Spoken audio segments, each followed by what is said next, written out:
قربانی فقط جانور ذبح کرنے کا نام نہیں، قربانی فقط جانور ذبح کرنے کا نام نہیں، دل کو بھی خدا کے سامنے جھکانا عبادت ہے۔ نمازوں میں جھکے سر تو بہت دنیا میں، لیکن نمازوں میں جھکے سر تو بہت دنیا میں، لیکن جو اللہ کو راضی کرے وہی اصل اطاعت ہے۔ قربانی کا مقصد ہے فنا اپنی انا کر دے، قربانی کا مقصد ہے فنا اپنی انا کر دے، یہی بندے مومن کی حقیقت کی علامت ہے۔ نہ دولت پہ گھمنڈ اچھا، نہ طاقت پہ تکبر ہو، نہ دولت پہ گھمنڈ اچھا، نہ طاقت پہ تکبر ہو، خدا والوں کی دنیا میں یہی اصل شرافت ہے۔ زندگی بھی خدا کے لیے، زندگی بھی خدا کے لیے، موت بھی خدا کے لیے، یہی مومن کے جینے کی مکمل سی عبارت ہے۔ ابراہیم کی سنت نے ہمیں یہ درس بخشا ہے، ابراہیم کی سنت نے ہمیں یہ درس بخشا ہے، خدا کے حکم پہ چلنا ہی بندے کی سعادت ہے۔ آیت مبارکہ اللہ تبارک و تعالی اس آیت کے اندر بیان فرما رہے ہیں اور کہہ رہے ہیں اپنے نبی سے کہ آپ دنیا والوں کو، اپنی امت کو بتا دیجئے، کہہ دیجئے قُلْ إِنَّ صَلَاتِي وَنُسُكِي وَمَحْيَايَ وَمَمَاتِي لِلَّهِ رَبِّ الْعَالَمِينَ لَا شَرِيكَ لَهُ وَبِذَلِكَ أُمِرْتُ وَأَنَا أَوَّلُ الْمُسْلِمِينَ۔ آپ فرما دیجئے کہ بے شک میری نماز، میری قربانی، میرا جینا اور میرا مرنا سب اللہ رب العالمین ہی کے لیے ہے، اس کا کوئی شریک نہیں، اور مجھے کسی کا حکم دیا گیا ہے اور میں سب سے پہلے فرما برداروں میں ہوں۔ محترم حاضرین مجلس، آج 11 ذوالحجہ ہے، قربانی کے ایام ابھی باقی ہیں۔ کل بہت سے لوگوں نے قربانی کی، آج بھی قربانی ہوئی، لیکن سوال یہ ہے کہ کیا قربانی صرف ایک جانور ذبح کرنے کا نام ہے؟ کیا قربانی صرف گوشت کو تقسیم کرنے کا نام ہے؟ کیا قربانی صرف رسم پوری کرنے کا نام ہے؟ قرآن کریم اسی کو کہتا ہے قُلْ إِنَّ صَلَاتِي وَنُسُكِي وَمَحْيَايَ وَمَمَاتِي لِلَّهِ رَبِّ الْعَالَمِينَ۔ اے محبوب اعلان فرما دیجئے کہ میری نماز بھی اللہ کے لیے ہے، میری قربانی بھی اللہ کے لیے ہے، میرا جینا بھی اللہ کے لیے ہے اور میرا مرنا بھی اللہ کے لیے ہے۔ گویا اسلام صرف مسجد تک محدود نہیں، اسلام صرف عید اور جمعے تک محدود نہیں، اسلام صرف چند عبادات کا نام نہیں، بلکہ مسلمان کی پوری زندگی اللہ کے حکم کے تابع ہو، اللہ کے حکم کی اطاعت کرتا ہو، اللہ کے نبی صلی اللہ علیہ وسلم کی اطاعت کرنے والا ہو، نماز بھی اللہ کے لیے ہو، کاروبار بھی اللہ کے حکم کے مطابق ہو، رشتے بھی اللہ کی رضا کے لیے ہو، قربانی بھی اللہ کے لیے ہو، اور زندگی کا ہر لمحہ اللہ کی اطاعت میں گزرے، اس کی فرما برداری میں گزرے۔ آج بہت سے لوگ قربانی تو کرتے ہیں مگر زندگی اللہ کے لیے نہیں گزارتے۔ نماز میں سستی، جھوٹ بالکل عام، سود جاری، غیبت معمول، بے پردگی پھیلی ہوئی، والدین کی نافرمانی موجود۔ یاد رکھو اللہ تبارک و تعالی کو صرف جانوروں کا خون مطلوب نہیں بلکہ دل کا اخلاص مطلوب ہے۔ قرآن نے صاف فرمایا اللہ تک نہ ان کا گوشت پہنچتا ہے. جو قرآن کریم کی آیت لَن يَنَالَ اللَّهَ لُحُومُهَا وَلَا دِمَاؤُهَا وَلَكِن يَنَالُهُ التَّقْوَىٰ مِنكُمْ، اسی آیت کے اندر اللہ تبارک و تعالی نے قربانی کے مقصد کو بیان فرما دیا. آخر قربانی کا مقصد کیا ہے؟ قربانی کا مقصد یہ نہیں ہے کہ آپ جانوروں کے جانور ذبح کر دیں، گوشت کا گوشت لوگوں پہ تقسیم کر دیں، خون بہا دیں. نہیں، بلکہ کیا کہا اللہ تبارک و تعالیٰ نے؟ جملے پہ غور کیجئے گا. اللہ تبارک و تعالیٰ فرما رہے ہیں نہ میرے یہاں گوشت پہنچتا ہے تمہارا، نہ خون پہنچتا ہے، بلکہ کیا پہنچتا ہے؟ تقوی پہنچتا ہے، اخلاص. اسی تقوی کو کہتے ہیں جو اللہ تبارک و تعالیٰ کو چاہیے. اور یہ جو تقوی ہے نا، یہ پیسوں سے نہیں ملنے والا. بڑی مشقتیں اٹھانی پڑیں گی، بڑی پریشانی جھیلنی پڑتی، بڑی آزمائشوں سے صبر کرنا پڑتا ہے. اس کے بعد کہیں تقوی میں اپنی خواہشات کو اللہ کے حکم کے سامنے قربان کرنے کا نام ہے قربانی. اگر قربانی کے بعد بھی نمازیں نہ بدلی، اگر قربانی کے بعد بھی آنکھیں گناہوں سے نہ بچی، اگر قربانی کے بعد بھی زبان کو جھوٹ بولنے سے نہیں روکا، غیبت کو نہیں چھوڑا، تو پھر ہمیں اپنی قربانی کا جائزہ لینا چاہیے کہ آخر ہماری قربانی یہ ہوئی یا نہیں ہوئی. میرے بھائیوں، بزرگوں، دوستوں، حضرت ابراہیم علیہ السلام نے صرف جانور قربان نہیں کیا تھا، بلکہ اپنی خواہشات کو اللہ کے حکم کے آگے جھکا دیا. یہی قربانی، یعنی ہر چیز کو اللہ تبارک و تعالی کے مطابق گزارنا. جو اللہ تبارک و تعالی کے نبی صلی اللہ علیہ وسلم نے فرما دیا، جو اللہ کے نبی حضرت ابراہیم علیہ نبینا وعلیہ الصلاۃ والسلام نے اپنی آخری درجے کی قربانی کر کے دکھا دی، اب اسی کے مطابق اپنے آپ کو بھی بنانا ہوگا، تبھی واقعی قربانی ہوگی. آج ہمیں بھی یہی سبق دیا جا رہا ہے کہ ہم اپنی انا کو قربان کر دیں، اپنے گناہوں کو ختم کر دیں، اپنی ضد کو قربان کریں، اپنی نافرمانیاں قربان کریں. یہی حقیقی قربانی ہے. آیت میں نسوکی کے معنی پر میں تفصیل سے بیان کرتا ہوں. علماء تفسیر نے فرماتے ہیں کہ نسوکی سے مراد قربانی بھی ہے اور ہر عبادت بھی ہے. یعنی اے اللہ، میری عبادت بھی تیرے لیے ہے، میرا سجدہ بھی تیرے لیے ہے، میری قربانی بھی تیرے لیے ہے. یہاں اخلاص کا لفظ دیا گیا ہے. آج دکھاوے کی بیماری بہت عام ہو گئی ہے. لوگ قربانی اللہ کے لیے کم اور لوگوں کو دکھانے کے لیے زیادہ کرتے ہیں.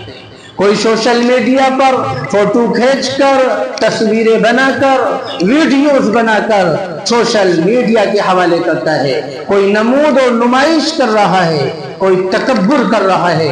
حالانکہ عبادت میں ریاکاری اعمال کو ضائع کر دیتی ہے. زندگی اللہ کے لیے کیسے؟ وَمَحْيَايَ، یعنی میری زندگی اللہ کے لیے ہے. مسلمان کی تجارت بھی اللہ کے لیے، اس کی ملازمت بھی اللہ کے لیے، اس کا گھر اللہ کے لیے، اس کی اولاد اللہ کے لیے، اولاد کی تربیت اللہ کے لیے. ہر کام میں یہ نیت ہو کہ اللہ راضی ہو جائے. آج دنیا نے ہمیں مادیت میں الجھا دیا. لوگ دنیا کے لیے جیتے ہیں، مال کے لیے جیتے ہیں، پیسے کے لیے جیتے ہیں، جائیداد کے لیے جیتے ہیں، شہرت کے لیے جیتے ہیں. لیکن مومن اللہ کے لیے جیتا ہے. لیکن مومن اللہ کے لیے جیتا ہے. موت بھی اللہ کے لیے ہے. وَمَمَاتِي لِلَّهِ، مومن کی موت بھی اللہ کے لیے ہوتی ہے. وہ حلال کھاتا ہے، حلال کماتا ہے، نمازوں کی پابندی کرتا ہے اور اسی حال میں دنیا سے جانا چاہتا ہے کہ اللہ راضی ہو جا، یہی کامیابی ہے۔ شان نزول سن لیجئے گا، مفسرین فرماتے ہیں کہ مشرکین مکہ اپنے بتوں کے نام پر قربانیاں کرتے تھے، عبادتوں میں شرک کرتے تھے، مختلف اعمال غیر اللہ کے لیے انجام دیتے تھے۔ اس موقع پر اللہ تبارک و تعالی نے اپنے محبوب صلی اللہ علیہ وسلم کو حکم دیا کہ آپ اعلان فرما دیجئے، آپ اعلان کر دیں کہ میری نماز، میری قربانی، میری زندگی اور میری موت سب اللہ کے لیے ہے۔ یعنی اسلام خالص توحید کا دین ہے، اس میں کسی قسم کے شرک کی کوئی گنجائش نہیں۔ احادیث میں حضرت انس رضی اللہ عنہ فرماتے ہیں نبی اکرم صلی اللہ علیہ وسلم نے بھی 2 مینڈوں کی قربانی کی، اپنے دست مبارک سے ذبح فرمایا اور فرمایا بسم اللہ اللہ اکبر۔ بہرحال میں بتانا یہ چاہ رہا ہوں کہ یہ قرآن کریم کی جو آیت ہے، ابھی قربانی کے ایام باقی ہیں، ابھی 2 دن باقی ہیں۔ اگر کسی نے قربانی نہیں کی ہے تو کوشش کرے کہ وہ اپنی قربانی کل کر لے، کل صبح سے کر لے، یا ابھی بھی باقی ہے، اثر سے پہلے آپ قربانی کر سکتے ہیں آج کے دن بھی۔ لیکن میرے بھائیوں، بزرگوں، دوستوں، ہم یہ سوچتے ہیں کہ اب تو دن گزر گیا، اب تو دن گزر گیا، اب قربانی کا وقت نکل گیا، ہمیں تو کسی نے بتایا نہیں، مجھے پوچھنے کی توفیق نہیں ہوئی اور مجھے کسی نے آ کر بتایا نہیں۔ یاد رکھیے گا، پیاسے کو کنویں کے پاس جانا پڑتا ہے، کنواں پیاسے کے پاس اٹھ کر نہیں آتا ہے۔ روٹی کا لقمہ، اگر اس روٹی کے لقمے کے پروسیس کو دیکھیں، معلوم ہوگا کہ انسان کے آنے تک، حلق میں جانے تک یہ لقمہ کتنی چیزوں سے گزرتا ہے، کتنی آزمائشوں سے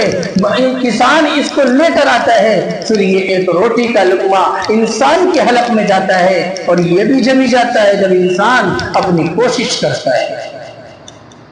کوئی دنیا کا انسان ایسا نہیں ملا ہوگا آپ کو کہ منہ کا لقمہ ناک میں دیا ہو یا ناک میں زبردستی دینا چاہا ہو چلا گیا ہو، ایسا نہیں ہو سکتا، بلکہ کچھ نہ کچھ چیز ایسی ہوتی ہیں دنیا کے اندر، کافی چیزیں ایسی ہیں جو اختیارات آپ کو دے دیے گئے ہیں۔ بہرحال میں دوسری طرف نہ جاتے ہوئے بتانا یہ چاہ رہا تھا کہ ہمارا جینا بھی، ہمارا سونا بھی، ہمارا اٹھنا بھی، ہمارا چلنا بھی، ہمارا پھرنا بھی، ہمارا کھانا بھی، ہمارا سونے کا مالک بھی اللہ ہے، چلنے کا مالک بھی اللہ ہے، اٹھانے کا مالک بھی اللہ ہے، بٹھانے کا مالک بھی اللہ ہے، جلانے کا مالک بھی اللہ ہے، موت کا مالک بھی اللہ ہے، ہر چیز کا مالک اللہ ہے۔ کانوں میں سننے کی طاقت اللہ نے دی، زبان سے بولنے کی طاقت اللہ نے دی، ہاتھوں میں چلانے کی طاقت اللہ نے دی، دماغ میں سوچنے کی طاقت اللہ نے دی، پیروں سے چلنے کی طاقت اللہ نے دی۔ معلوم یہ ہوا جب ہر چیز کا مالک اللہ ہے تو پھر ہم کدھر جا رہے ہیں؟ ہم بھی تو سوچے اپنے آپ۔ اور یہ قربانی ایک توحید کا سبب دیتی ہے، اور یہ قربانی یہ بھی بتاتی ہے کہ اولاد دینے کا مالک بھی اللہ ہے، اولاد دینے کا مالک بھی اللہ ہے۔ بہت لمبی بحث ہے اس پر، لیکن میرے بھائیوں، بزرگوں، دوستوں، قرآن مقدس کی آیات کو اگر دیکھیں تو معلوم ہوتا ہے آج ہم لوگوں کا حال تو یہ ہو گیا کہ نماز تو بالکل نہیں پڑھیں گے، اللہ کی عبادت کو بالکل نہیں کریں گے، لیکن ایک ایسے انسان پر اعتماد کریں گے جو نہ نماز کا ہے، نہ روزے کا ہے، نہ دین کا ہے، لیکن بس اس کے ہاتھ میں 10-5 انگوٹھیاں ہوں، 1-2 موٹے دانوں کی تسبیح گلے میں لٹک رہی ہو، اور اس کے بعد میں اس کے جو بال ہوں بالکل سڑے ہوئے ہوں، بالکل گندے ہوں، نہ سالوں سے کنگا کیا ہو، نہ سالوں سے بالوں کو تو تیل لگایا ہو، نہ داڑھی پر تیل لگا ہوا ہو، مونچھیں منہ میں تو آ رہی ہوں۔ اب ہم ان صاحب سے جا کے کہیں گے ارے ہمیں اولاد نہیں ہو رہی، ہمیں اولاد نہیں ہو رہی، یہ حقیقت بتا رہا ہوں میں آپ کو، اور قرآن کا حوالہ بھی اس سے دیا جائے گا۔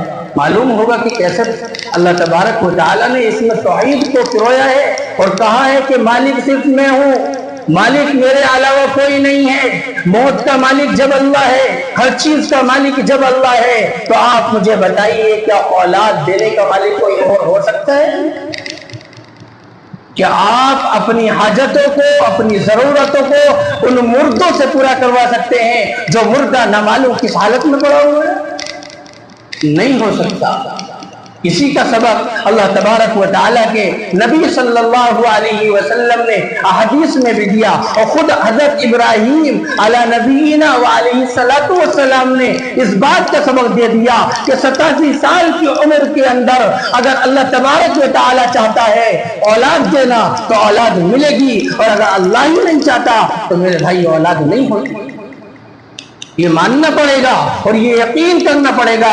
آج میرا یقین ختم ہو گیا ہے اس ذات پر سے جس کو ہم مانتے ہیں، پوری کائنات مانتی ہے، مسلمان مانتے ہیں اللہ تبارک و تعالیٰ کو، دنیا کا ہر انسان مانتا ہے اللہ تبارک و تعالیٰ کو، تو وہ انسان بھی مانتے ہیں جو اپنے آپ کو مذہب اسلام سے علاوہ کہنے والے ہیں، وہ انسان بھی مانتے ہیں اللہ تبارک و تعالیٰ کو، جو اللہ تبارک و تعالیٰ کے سورج کی پوجا کرتے ہیں، جو ستاروں کی پوجا کرتے ہیں، وہ بھی اللہ کو مانتے ہیں، جو اللہ تبارک و تعالیٰ کے سینکڑوں خداؤں کو ماننے والے ہیں، جن کا عقیدہ یہ ہے کہ اللہ کی ذات کے علاوہ اس دنیا کے اندر، اس دھرتی پر، آسمان کے اوپر، آسمان کے نیچے، زمین کے اوپر سینکڑوں خدا موجود ہیں، وہ بھی یہ کہتے ہیں کہ ایک گوڈ ہے، ایک حاکم ہے، ایک وحدہ لا شریک لہ ہے، اس کے علاوہ کوئی مالک نہیں، کوئی حاکم نہیں۔ وہ انسان بھی اللہ کو مانتے ہیں جو انسانوں کی پوجا کرتے ہیں، وہ انسان بھی اللہ کو مانتے ہیں جو گوبر کی پوجا کرتے ہیں، وہ انسان بھی اللہ کو مانتے ہیں جو آگ کی پوجا کرتے ہیں، وہ انسان بھی اللہ کو مانتے ہیں جو سورج اور چاند کی پوجا کرتے ہیں۔ تو آپ کے ماننے میں اور ان کے ماننے میں کیا فرق ہوا؟ فرق یہ ہوا کہ وہ سینکڑوں خداؤں کے قائل ہیں، وہ سینکڑوں معبودوں کے قائل ہیں، مسلمان ایک اللہ کو مانتا ہے، مسلمان ایک وحدہ لا شریک لہ کا قائل ہے۔ لیکن آج دنیا کے انسان میرے بھائیوں جو بھی کچھ کہیں، اگر مسلمان اللہ کو ماننے کے ساتھ ساتھ، نبیوں کو ماننے کے ساتھ ساتھ، ان کی شریعت کو ماننے کے ساتھ ساتھ ان کی باتوں پر عمل کر لیں تو انشاءاللہ کامیابی مل جائے گی۔ اللہ کو بھی مانتے ہیں، نبی کو مانتے ہیں، لیکن نبی کی شریعت پر عمل نہیں کرتے، اس کو نہیں مانتے، اپنی منمانی چلاتے ہیں۔ یہ منمانی کا دین نہیں ہے۔ میں نے بارہا کہا ہے کہ دین میرے اور آپ کے باپ کی جاگیر نہیں ہے، بالکل صاف اور واضح لفظوں میں سن لیجئے گا، دین میرے اور آپ کی مرضی کے نام کا دین نہیں ہے، میرے نفسانی خواہشات کو چلنے کا نام دین نہیں ہے، بلکہ دین اگر ہے تو وہ اللہ تبارک و تعالی اور نبی صلی اللہ علیہ وسلم کی پیروی کا نام دین ہے۔ اسی توحید کو بیان کرنے کے لیے، اسی توحید کو بیان کرنے کے لیے تمام انبیاء آئے ہیں۔ میں بیان نہیں کر رہا، بلکہ میں تو ان لوگوں کی بیان کر رہا ہوں جو صحابہ نے ہمیں دین یہاں تک پہنچایا، علماء نے اور بزرگان دین نے ہمیں بتایا۔ لیکن میرے بھائیوں، اگر پس منظر میں پیچھے جائیں، مستقبل کے یعنی بیک گراؤنڈ کے اندر اگر پہنچیں گے، ہم مستقبل کو اگر صحیح کرنا ہے تو ہمیں پیچھے جانا ہوگا اور دیکھنا ہوگا کہ حضرت آدم علی نبینا علیہ السلام نے قربانی دی تھی، اور قربانی دینے کے بعد میں تمام انسانوں کو یہ بتا دیا تھا کہ توحید کو بلند کرنا ہے اور ایک وحدہ لا شریک لہ کا اعلان کرنا ہے، اسی کا پرچم کو لہرانا ہے، اور یہ بتا دینا ہے دنیا کے انسانوں کو کہ ایک اللہ کے علاوہ کوئی مالک نہیں۔ جس کو میں کہہ رہا تھا کہ للہ ملک السماوات والارض یخلق ما یشاء یہب لمن یشاء اناثا ویہب لمن یشاء الذکور او یزوجہم ذکرانا واناثا ویجعل من یشاء عقیما انہو علیم قدیر۔ اللہ تبارک و تعالی تمام سلطنت کا مالک ہے، زمین اور آسمان کی سلطنت کا حاکم ہے۔ وہ جس کو چاہتا ہے